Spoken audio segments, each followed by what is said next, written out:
Good evening and welcome to another edition of Tok Pik. We have roughly 16 months left till the 2015 Pacific Games kicks off next year. All over Port Moresby, preparations continue as our capital city goes through some major and drastic changes to host the Games. The 2015 Games Organizing Committee is working around the clock to ensure PNG delivers a memorable experience for all who attend and participate in the Games. On tonight's program, Meredith Kusa speaks to Chairman of the 2015 Games Organizing Committee, Peter Stewart. Giving his vote of confidence, he says the success of the Games depends entirely on us, the people of Papua New Guinea. We'll get to that interview soon enough, but first let's take a look at what's been done so far. Come July next year, PNG will host the Pacific Games. 3,000 athletes from 28 sporting codes will be participating, 500 team officials beside them. Dignitaries from 21 neighboring Pacific nations will also be present.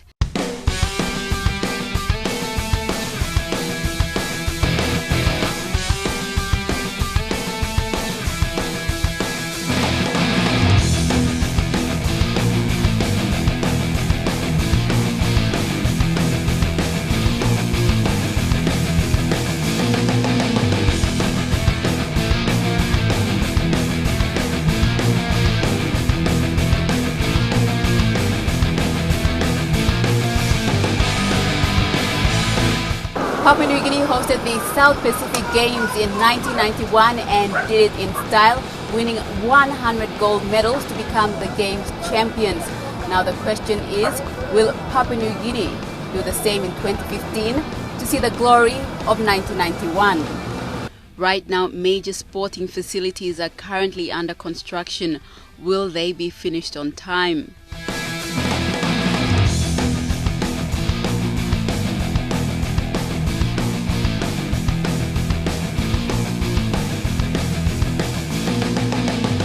The dining hall is a key element in the delivery of the games for the athletes in the 2015 Pacific Games. And then, of course, what's exciting about it is it's a 1,000-seater dining hall. So it's going to provide the university after the games a good facility for the students. Don't forget that the accommodation, the Games Village, and of course the dining hall are all going to be donated to the university by the Prime Minister after the 2015 Pacific Games. So it's very, very exciting. The university have been after these facilities for a very long time, and the Games have made it possible for that to happen. While touring Games venues recently, Minister for Sports and National Events, Justin Tichenko, confirmed selected athletes were given the opportunity to participate in the mini Olympic Games in Glasgow in preparation for the 2015 Pacific Games. They're going against the world's best in respect to the Commonwealth, but I know they will be out there to do their personal best, to ensure that they meet their standards, they beat their own former records, to do their personal best so they can prepare for the Pacific Games.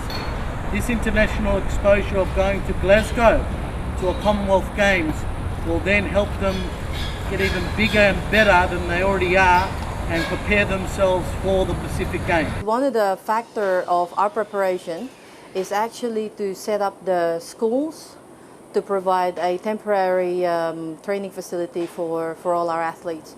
There are 16 schools that we have identified that we are renovating, the sports grounds we are renovating, and this will assist our athletes.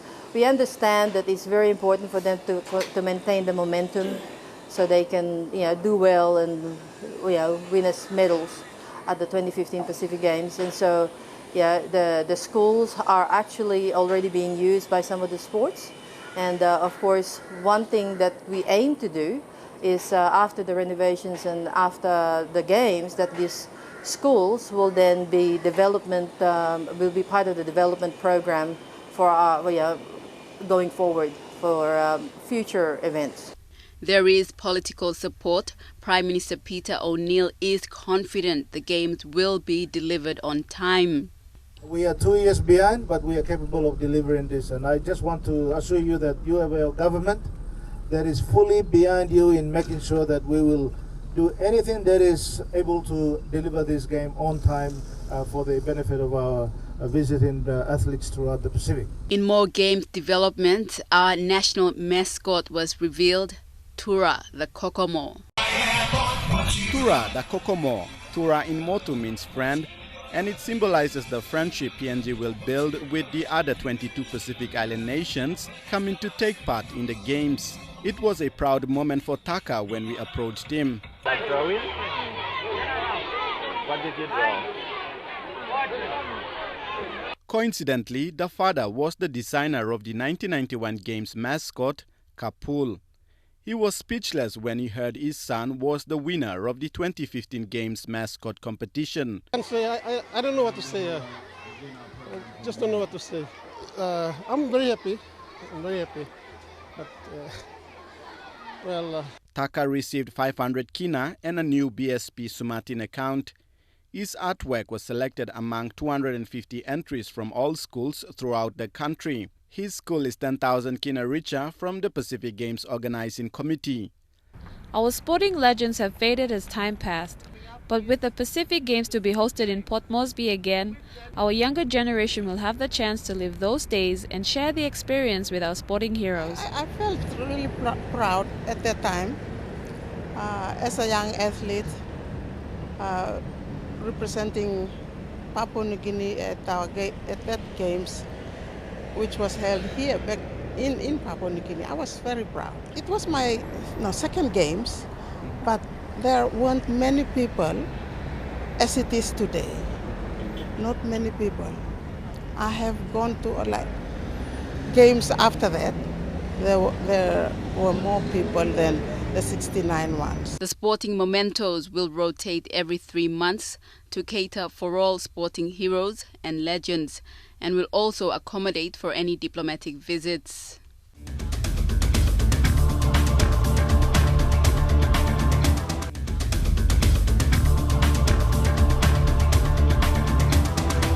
CEO of the 2015 Pacific Games Organizing Committee, Peter Stewart, thank you very much for joining me for the program. Must be a very busy time for you. It certainly is, Meredith, and it's great to be here. We've got a whole range of things happening in 2014 right across Papua New Guinea, and probably the thing that's most prominent for everybody at the moment is the announcement of Tura as our mascot. We recently held a competition throughout all the schools of Papua New Guinea, and a young lad from Tubasaria School, his name is Taka Sageri. He was the winner of the concept, and Tura has now been launched and is making visits all around Port Moresby and soon to be the rest of Papua New Guinea. Recently he's been dropping into some schools and some hospitals. He made an entrance to Port Moresby just a few days ago at Jack Piddick Park, and particularly the children of Papua New Guinea are going to get to see Tura all over the place. And I believe Tura is also here in the studio. Wow. Hi Tura. Hi Tura. Just wave to the camera. So as everyone can see, Tura is a Papuan hornbill, and the hornbills are across all of the Pacific, but the Papuan hornbill is only found in Papua New Guinea. And they're a cheeky sort of troublemaking sort of bird, and we'll see Tura around all over the place. He's symbolic of what the Games is about. A bit of fun, a bit of mischief, and really have a good time. Thank you very much, Tura. You can wave. We'll see you later out on the streets, fields, everywhere around Papua New Guinea. Bye, Tura. Thank you very much, Peter, for that. Okay, give us your preparations for the 2015 Games. How are you going with that so far? Yeah, this is very much a year of action. We have a whole range of milestones that we need to achieve this year. At the moment, we're currently doing interviews with a number of companies to find a producer for the opening and closing ceremonies. Many people would realise that the opening and closing ceremonies really get the Games off to a start, and they send a message to the rest of the world about what Papua New Guinea is all about. So finding the right producer to be able to deliver an event that's going to be able to be shown both on broadcast throughout all of the world, but also to be an exciting event for those people who are in the venue is a very difficult task. And so we need to find the right people to be able to put that together. At the same time, we're also looking for our producers for our live sites. We're intending to have live sites throughout Papua New Guinea. These will be locations where the general public will be able to come along free of charge and watch competition on a big screen, but also there'll be cultural performances going on, there'll be the opportunity to buy merchandise. It will be somewhere where people can have a games experience without necessarily having to come to Port Moresby. So that's something that we're looking for the contractor to be able to run. That is in the process at the moment. And the other is our games relay. The games relay is a very important part of how we unite all of Papua New Guinea behind these games. And they'll be carrying, in the games relay, we'll be carrying a symbolic symbol of what the games and Papua New Guinea is all about, and it will be travelling throughout all of the provinces and highlighting some of the really fantastic things that Papua New Guinea has to offer to the rest of the world. So those contractors are very, very important, and we hope to have them all sorted out well before the General Assembly, which happens in July this year. So that's 1 year to go. At that period, we'll be getting all of our Pacific Games associations visiting Port Moresby, and they will be here firstly to have a look at how we're going with preparations, to see how the venues are, but more importantly to find out from us what are the arrangements going to be for their teams when they arrive. So they're very interested from their point of view in how are we going to manage transport, how are we going to manage catering, how are we going to deal with security. All of those things are important to them at every Games. So we have a lot of work that's going on at the moment to ensure that we have the answers that they need in July when they come. The PGC Council were recently here as well, and they were inspecting how progress was going. A lot of talk goes into how the venues are progressing, and we're very confident that the venues will all be finished in time. But more importantly, some of those other things that I mentioned that are important to the teams, the PGC Council wanted to see that we had our preparations going. So we're in a lot of discussions at the moment with contractors throughout all of Papua New Guinea for the supply of all of those range of things, including transport, catering, accommodation, those sorts of areas. So very, very busy year. In September, we will be launching our volunteer program. We need around about 2,500 volunteers to make the Games successful, and we need people with all sorts of skills and abilities to assist us with the delivery of the Games. So in September we'll be asking people to register. We'll be looking for people who are prepared to commit to that full 2 weeks in July of 2015 to be able to help us to deliver the Games. And you've had these adverts in the papers? Yes, staff at the moment. We are looking for a range of staff to work for the Games Organising Committee. It's a once-in-a-lifetime opportunity. I've said this before to people. If you work on a Games, you can do anything. And it really is a stepping stone for people's career. So we're really looking for smart, committed people. They don't necessarily have to be experts in any particular area. We'll help to train them with those skills, but we're looking for smart, committed people with common sense who want to work hard. And I can tell you only have to look at our staff at the moment. Weekends, there's people working. We recently had our all of sports meeting. So we have people working very long hours right now, and that's going to get harder and harder. But the experience that those people have is second to none. We always say that you work on a Games and you end up 5 years worth of value in your career, and it really can be a stepping stone to bigger and better things when the Games are over. And there's no age limit? No, Teenagers can be volunteers? Teenagers will be able to be volunteers. We'll be looking for people basically 18 and up. We have got some community groups who they'll be able to bring some of their youth involved in that, and certainly in some of the cultural performances we'll be looking for younger people. In our staff, we're looking obviously for adults. They need to have a certain amount of training, a certain amount of skills. But again, we're working with a number of agencies here, in particular JDA Wachman, who are our HR consultants, and they are helping us to find the right people to fulfil the roles that we need. And I think that those people who work for the Games, they really do have an amazing experience. And I often when I'm sitting around at social functions, start talking about games that I've been involved in and some of the stories that you have from them. And out of these games, the people who work on these games, whether they be in staff or whether they be contractors or whether they be volunteers, will all have some of those stories to be able to tell their family and friends for years and years to come.